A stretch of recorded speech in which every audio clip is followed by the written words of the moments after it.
Hello and welcome back to HAlexVR. This is the Wrecking Crew podcast. Thanks so much for joining. Let's get right into it. We are talking about Australia, and that was some race. First things first, let's commemorate a great win by Leclerc again. The Ferrari showing its power in the hands of Leclerc especially. He's been outright brutal towards his competitors. Just magnificent drive all around. Unlucky about Sainz, his teammate. He had glitches, difficulty with his car. Might be a little bit of reliability is still coming out. Let's remember this is a new car. This is basically everything is different from the engine fuel, which create a lot of changes on the engine itself.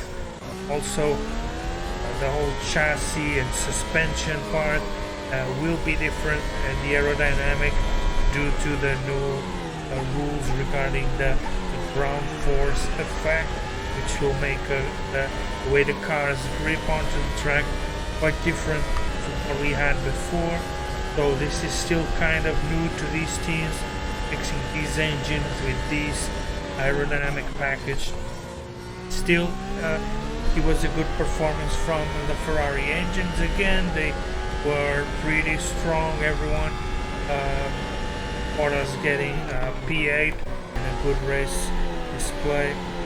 Of course, one of the great winners, if we're talking about the racing displays, Alex Albon in one set of tires managed to drive the whole race, except the very fast lap, of course, being mandated to change tires at least once, and got Williams' first point in the championship.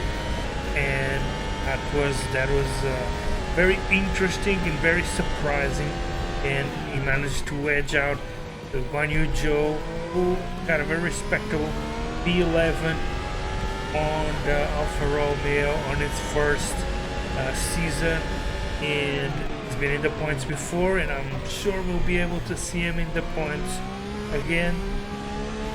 And of course, the great loser, the one that is absolutely dreading this year and everything that's been happening, is Max Verstappen. Max again had to bow out of the race with mechanical trouble.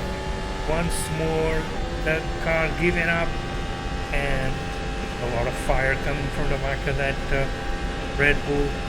That was completely unexpected, although at least this time it was just one car giving out and not three Red Bull engines as we saw on the first race. And so maybe a bit of improvement there, but still struggling, especially Max. Perez went on to get a decent result and being joined on the podium by and the first podium for George Russell. It seems Mercedes has solved some of its speed issues, and we have a competitive car, at least 4 podiums, at least 4, maybe third team, and I bet we'll still see a lot of progression, but nothing seems as desperate as it was before. And we saw Hamilton get a very nice 4th place. There's some points for Mercedes, and it's gearing up to be a very interesting championship for sure. Since we talked about Albon, might as well talk about Latifi, and one of the great problems of that F1 is gonna face pay drivers and their ineptitude. When driving situations get a bit more complicated, we see a lot of mistakes, costly mistakes that ruin not only their race, other people's race. We saw that, of course, with Stroll and Latifi once more crashing on qualify. They had a very, very costly mistake, and to be fair, to put it squarely on Stroll, it's a bit unfair. Latifi had its fair share of overtaking on dangerous area, and just all around bad quality driving, not being safe with the way they move their cars around. You know, Stroll, they call him 007, 0.07 points in his license, and it's getting complicated. If he keeps up this rate, he's gonna have a bad time this year. He got penalized during the race for swerving on the track, for swerving down the main straight, trying to not get overtaken. I mean, it's pretty hard to overtake someone that you don't trust, but they're going like this down the main straight. You're definitely not going to overtake them then. You just have no clue what they're going to do, and we can't have that. So he was rightfully penalized, and he was also under investigation at one point for pushing Bottas out of the track and just giving him no room right at this corner. So we have a great problem with the ineptitude of the pay drivers. They're creating a lot of friction in these races, and we need to try and make sure that these things don't get out of control and the races stay safe, fair, and interesting for everyone, and not just breakfasts where you know that at any time there might be some inept driver causing a whole lot of damage and absolute destruction. Latifi ended up finishing last on the race. Stroll, after all that defending, couldn't make it to the points, being inclusively overtaken by Joe. And if we're talking Stroll, we might as well talk Vettel. Vettel had a very difficult start to this season. You see, the first two races due to COVID, he now returns with barely any experience on the track, and he crashed not once but twice. One straight race, he's not having a good time. This is not the Vettel we wanted to see. Definitely driving a very uncompetitive car compared to what we would think would be their main opponents or main competitors in this year. And things like Alfa Romeo and even Haas, which are having good performance, good reliability. In fact, all the Ferrari engines are showing extremely good reliability, but a lot of the cars that have Mercedes engines, they're having a lot of difficulty to go for the Williams as well, which are not in the best of forms that we've seen them, but at least they got 1 point in a very awkward, strange way that they did it, with a good drive from Albon, very steady, no mistakes made, no wheel put wrong on the track, so he deserved it. But is it representative of their overall pace? Probably not. Yeah, another great tweeters, definitely the Alpine. And Alonso actually had the second fastest lap after Leclerc. So wily old campaigner, as he is repeatedly called, and it did an excellent race of itself. Very unnoteworthy, but fast. They are being very, very reasonably fast. Yeah, both Alpines involved, and very nice disputes, very nice racing, competitive within the midfield, which is nice to see as well. The Alpha Tauri is showing quality, showing promise for the dogs going forward.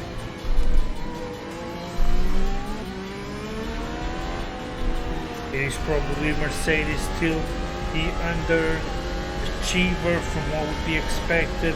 The 5 or 6 time now, I'm not even sure, team Constructors Champion, having a terrible start of the season with very bad results. Starting this P3, P4,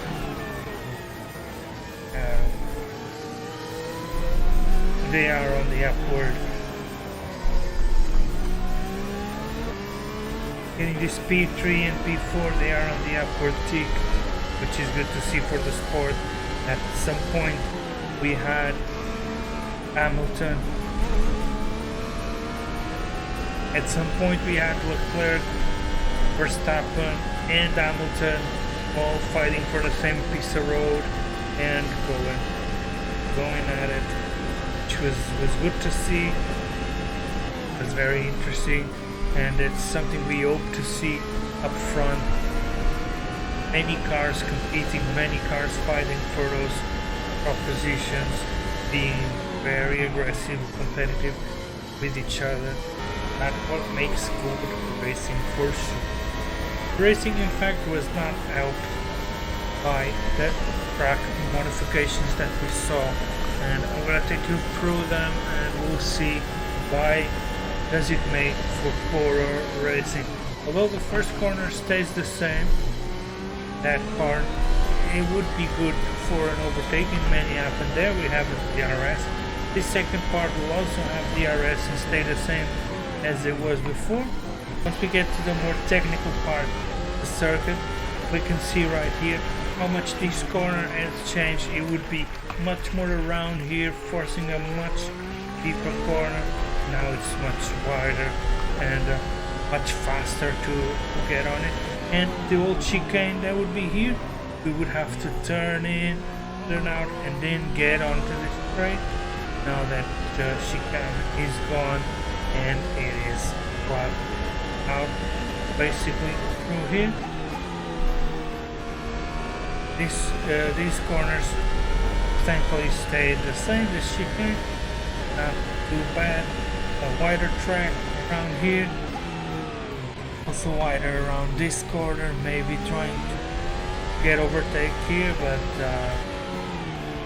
it's hard to not overtake once you get.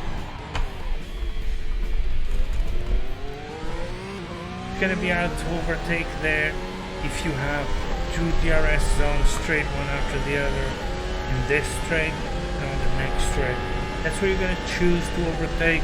That's the area that would be designated to try and get the best run up, get the best overtaking, and that's what they will do, that's what they will try to do.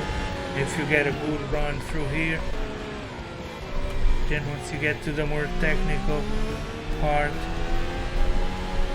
it's gonna be very hard for them to overtake you, and thankfully they now can follow much closer due to the new rear diffuser preventing that bad hot messy air getting in the follower's car. They'll be able to follow much closer, but if you have the speed, you're probably gonna bet it on that main straight instead of just using the DRS. In this area they were actually wanting to have two DRS areas there as well, that first part of the straight, but that was eventually removed, and it's probably a good decision because it would be very difficult to make any kind of moves around without DRS. It's already a corner, so the car's already side loaded, and if you don't have DRS there, you're gonna have a really hard time avoiding any obstacles or any, because the smallest of movement is already side loaded. If you don't have DRS, it's just gonna make it very unsafe to try and maneuver the car. So it was a good decision. I still defend that DRS should become a thing of the past. We have solved the problem. We have solved the difficulty of a rear diffuser, of the hot, messy air. draggy air that was being released from the back of this car. It created in fact more difficulty for competitiveness, and a lot of the race was just a session of cars following each other, and even though having pace, having a lot of difficulty overtaking, even with DRS, because of the nature of the fast winding track, and then getting to the more technical areas, just being tight, and see how tight this corner is, and there's not much space to try to do anything, even if you're faster, even if you try. Look, the road is barely any wide here. No one is gonna try and overtake around this area. No one's gonna try overtake around this area, that's for sure. You just need to worry yourself about getting a good exit. Even if you're slow through the slow corners, that's fine. As long as you get a good exit, the car behind is gonna have a lot of difficulty, even with DRS, overtaking. And yes, it was possible, but it's always the same overtake over and over again, in the same places, pretty much. It takes a mistake to overtake here without the help of one or two DRS zones, and usually was not the case before. But overall, the race was interesting, if not terribly exciting. It was interesting to see the development coming on the Mercedes, and they are slowly creeping to be back up there again. One team we haven't mentioned before is the McLarens. They also have appeared to solve a lot of the problems, although not at the level of the front runners, but they finished very well placed, the 5 and 6, something like that. So good race, good points for McLaren comparatively to what they have been able to do, which was pretty much nothing on the 2 races before. But it's just the 3rd race of a 23 race championship, so there's a lot of championship coming. There's a lot of races. Nothing at all is decided, and this advantage that Ferrari has is nothing. It could be easily be taken away before even we get to a quarter of the season. Very interesting dynamic, although if the race that changes on the track was not the most interesting race to see, it is good to see the performance and the development of the cars as we progress in the beginning of this championship. Thanks so much for watching. It was great to have you around, and don't forget to hit the like and subscribe. It really helps the channel grow. See you next time. Until then, drive safe and stay quick. Bye everybody.